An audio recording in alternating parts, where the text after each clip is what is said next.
Lots more to talk about from the QR code on SmackDown this week. We have already discussed a lot of it on things you might have missed, so check that out. But the coordinates took you to a cave, and this is where it gets really interesting. On display in that cave is this skull, a couple of skulls. But very interestingly, it looks just like the mask of Luke Harper when he was in the Bludgeon Brothers. We know at the time WWE trademarked Uncle Howdy. They also trademarked Uncle Harper. Could we be seeing Uncle Harper emerge alongside Uncle Howdy? Clearly, there's been a lot of rumour and speculation about Eric Rowan returning to WWE, and Wrestling Observer newsletter kind of confirmed that as well today.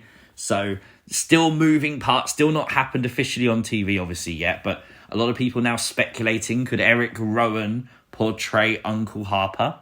This image has definitely got a lot of people excited as well. This is from the hidden link on the URL from the QR code. And obviously there was a video too. Lots of hidden images, lots of stuff in the cave.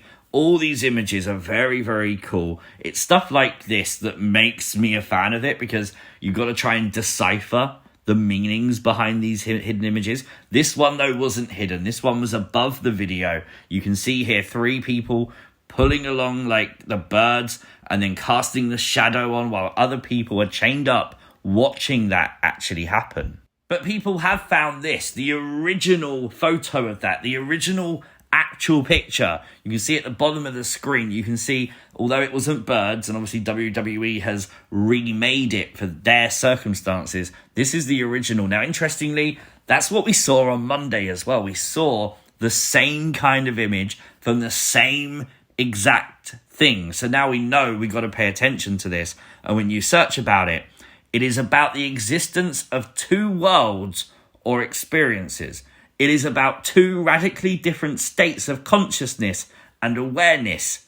Now that is really interesting, because surely that's the exact same thing we saw with Bray Wyatt in the Firefly Funhouse. The Fiend was the reality.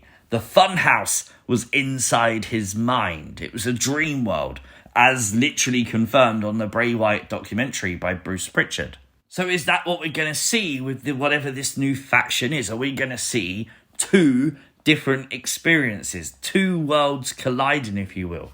Reality and what they believe to be reality.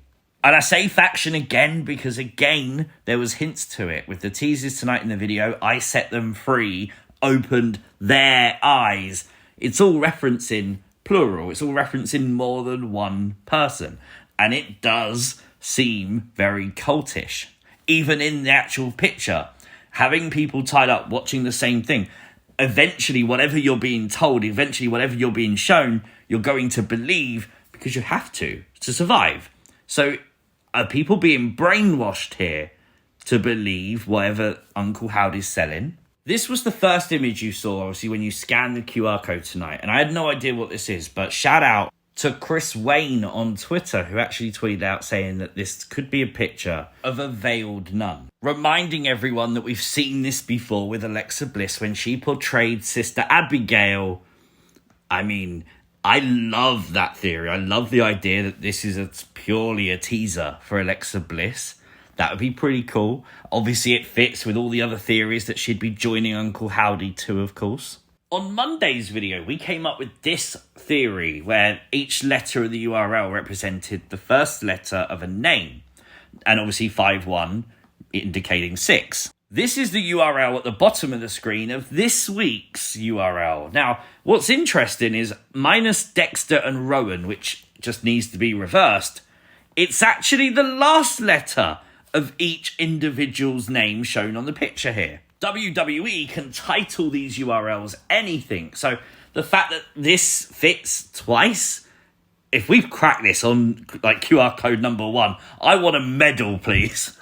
I doubt it though. I don't know. Okay. So obviously Howdy ends in a Y. You've got Eric Rowan ends with an N, but as I said, you need to swap those. Dexter Loomis is obviously the S. Nikki Cross, the S. Joe Gacy, Y. 516, and S, Alexa Bliss. I really like this if it's true, but again, my problem with this is S and N being the other way round. If they would have done the, like, YNS, oh man, it would have been spot on perfect, but no. So I'm not sold. I'd like it to happen. I'm just not sold. If you've been concerned that will WWE fans actually accept Uncle Howdy doing all this, right there was SmackDown tonight. After they played the Nightbird song, fans were chanting for Uncle Howdy. So that's very cool to see, because this has to be, while paying tribute to Bray, while honouring his legacy, it still has to be its own standalone thing. So that's very cool to see that kind of reception. But go ahead and let me know in the comment section down below all your thoughts and feelings and ideas revolving around the second QR code. And obviously the previous ones, you'll link them all together as well. Really appreciate all the support on the channel recently. And of course, on Twitter, Instagram, Discord. A lot of you getting in touch. A lot of you with theories. A lot of you with ideas and workings out of this stuff as well.